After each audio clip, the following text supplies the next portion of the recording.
ခொနရက်သားသမီးမိတ်ဆွေများအားလုံးမင်္ဂလာပါရှင်အိဋ္ဌသဘောကိုဆောင်တဲ့ကောင်းတဲ့ဟောပြောချက်တွေကမှန်ကန်ပြီးတော့အနိဋ္ဌသဘောကိုဆောင်တဲ့မကောင်းတဲ့ဟောပြောချက်တွေကတက်ဆင်အောင်လွှဲမှာပါစေ2025ခုနှစ်နိုဝင်ဘာလ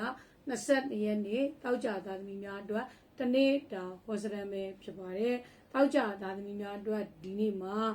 မိမိနေအိမ်မှာအလုံးမှာစိတ်ရှုပ်เสียစိတ်ညစ်เสียများနဲ့ပူပင်တောကတွေတစ်ခုပြီးတစ်ခုစိတ်ရှုပ်เสียများနဲ့ဒီနေ့အတွက်ကြုံရတဲ့တတိထားနော်အချီရေးနဲ့အိမ်တော်ရေးမှာလည်းတဦးနဲ့တူကစကားများရတာငင်းခုန်နေရတာနဲ့အချိန်ကုန်နေတတ်တယ်ကျမ်းမာရေးအနေနဲ့လည်းတတိထားနော်စီဘူးမီးဘူးအပူလောင်တာမျိုးတွေဖြစ်တတ်တယ်ဝေးကြီးကန်တွေဒီနေ့အလွန်ကောင်းတယ်နော်ဝေးကြီးကန်တွေအဆင်ပြေတယ်အကျိုးပေးတဲ့ကဏ္ဍကတော့ခွန်နဲ့ကိုဖြစ်ပြီးတော့အကျိုးပေးတဲ့အရောင်မှာခရမ်းရောင်ပဲဖြစ်ပါတယ်ရရအနေနဲ့မိမိအိမ်ရှိပြားမှာမုတ်စိမ်းပေါင်းကလူပေးရမှာဖြစ်ပါတယ်ရှင်